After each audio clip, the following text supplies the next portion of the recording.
صبري امين مساعد على مستوى اداره شرق. وايضا حضر المؤتمر الانتخابي مدير العام الاداره استاذ احمد شعبان ونخبه من موجهين الاتحادات الطلابيه والتربيه الاجتماعيه. وتم تكريمنا ايضا في عمليات الثانويه العامه، خدنا المركز الاول اداره شرق على شرق القاهره. تم تكريم ملك صبري ايضا لانها كانت موجوده في غرفه عمليات الثانويه العامه، لان السنه اللي فاتت برضو كانت مقرر فني تبع المكتب التنفيذي على اداره شرق. فين ملك؟ فين ملك؟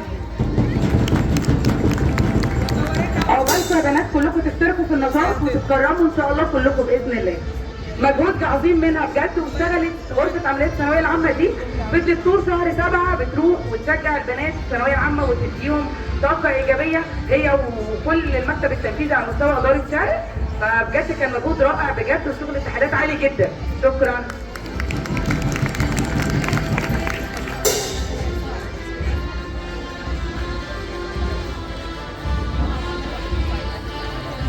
حي زمايلنا كلنا بالسقف الصباعي.